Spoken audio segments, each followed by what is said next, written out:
Well, the 21-day national lockdown means you'll be spending more time with those close to you. Could it be a little too close for comfort?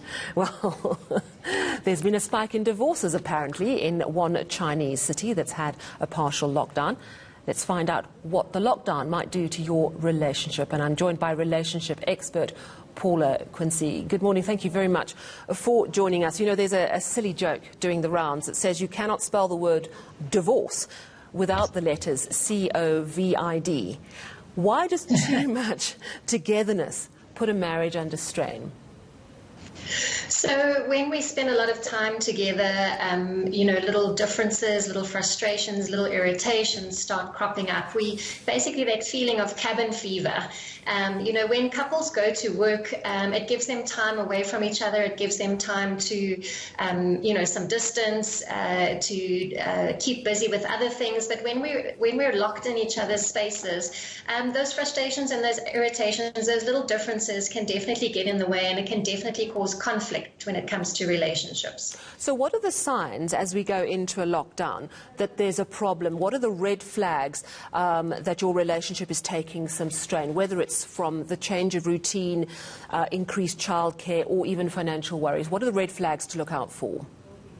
Well, there's definitely going to be a lot of stress, a lot of anxiety, and a lot of fear for all of those things that you've mentioned. So some of the signs to look out for is definitely irritability, frustration, anger, lashing out, verbally, just becoming snappy and grumpy, mood swings, and also looking at coping mechanisms that people are using to cope with the situation.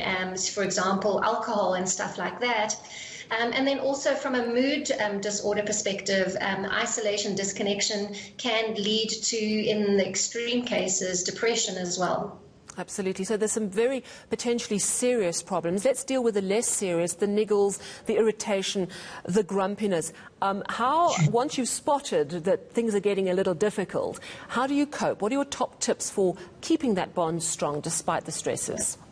Yeah. So I think couples should already have those conversations in that there is going to be conflict. We are going to get on each other's nerves and irritate each other. So expect it, discuss it, and then put some steps in place to manage it best.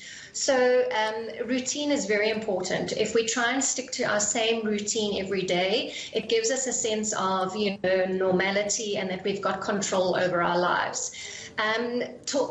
You may need to put a schedule in place, a roster, particularly if you both parents are still required to work from home, and from a childcare perspective. So you may need to take turns to just manage the stress levels a little bit. Talk about what your work deliverables are so that you can support each other during this process, and talk about how are we going to deal with conflict. Do we need to just give each other some time out from each other and from the kids, whether it's going and taking a walk in the garden, sitting outside, just some time out. And then also trying to practice some kind of self-care and self-nurturing during this process, whether it's listening to music, whether it's meditation, whether it's gardening, any sort of form of outlet to manage that stress. So those sound like great tips. What about the more serious issues? You mentioned alcohol, and of course money worries and added stress can all exacerbate an existing or a brewing alcohol or addiction problem. And the concerns are that this could really create terrible tension.